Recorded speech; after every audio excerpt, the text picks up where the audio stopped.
नहीं, ये सत्य नहीं।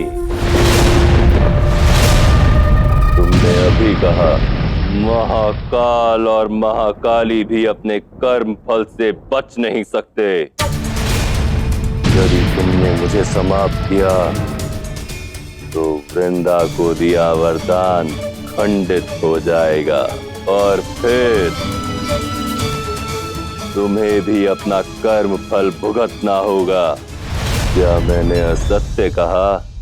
तुम्हें वास्तविकता में लगता है कि मैं अपने कर्मों के कर्म फल को लेकर चिंतित हूँ, कि मेरे कर्म फल का भय मुझे कर्म करने से ही रोक देगा? नहीं जलंधर, मेरे अर्धांग, मेरे आराध्य महादेव का अपमान करने के लिए और मेरे भ्राता विष्णु पर प्रहार करने के लिए महाकाली तुम्हें मृत्यु दंड देती है।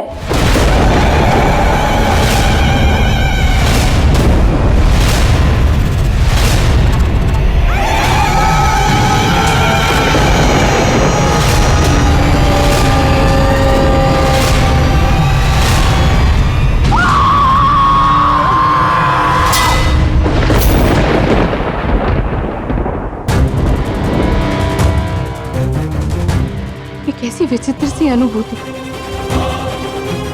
मानो कुछ अनिष्ट होने को। नहीं जलंधर,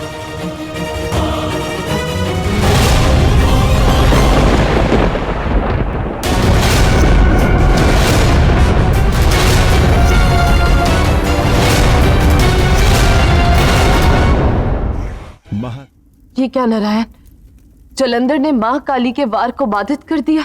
वो महाकाली है देवी लक्ष्मी। क्रोध जिसके लिए एक साधना है, जलंधर महाकाली के प्रहार को रोकने के लिए सक्षम नहीं, अपितु ये महाकाली है जिसने प्रहार करते समय अपने सामर्थ्य का पूर्ण उपयोग नहीं किया।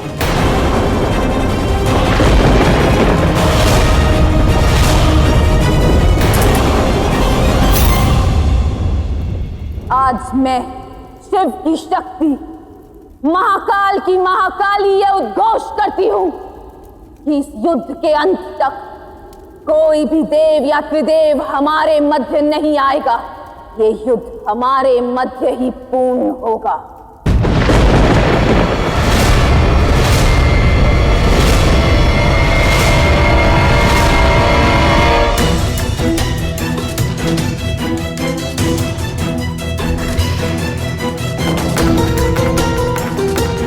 इस दिए की ज्योत के साथ मैं अपने पति की सुरक्षा और मार्गदर्शन का आवाहन करती हूँ।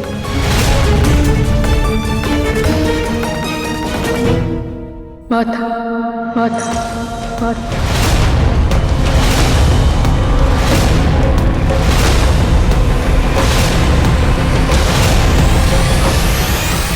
क्या हुआ महाकाली, मुझसे युद्ध नहीं करोगी? मुझे तो लगा था तुम मुझसे युद्ध करना चाहती हो। करो युद्ध मुझसे। कदाचित तुम्हें स्वयं ज्ञात हो जाए कि मैं तुम्हारे पति महादेव से अधिक श्रेष्ठ हूं और रहूंगा।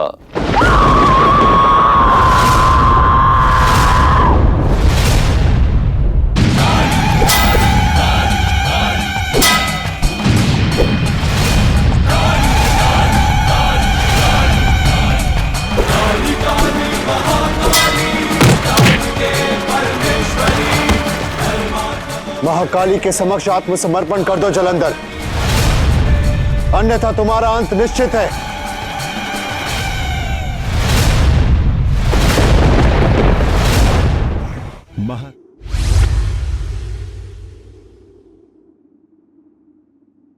हे महादेव, क्या इस युद्ध पे विराम लगाने का कोई मार्ग नहीं?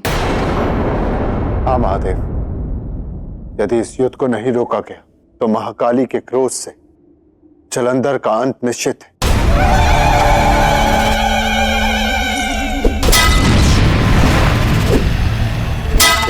और इस घटनाक्रम में न केवल ब्रह्मदेव के वरदान का अपमान होगा, अपितु महाकाली द्वारा वृंदा को दी स्वयं के वरदान का खंडन भी होगा।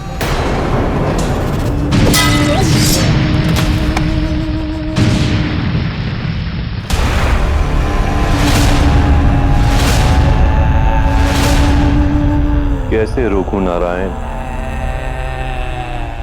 और किस रूप में रोकूं?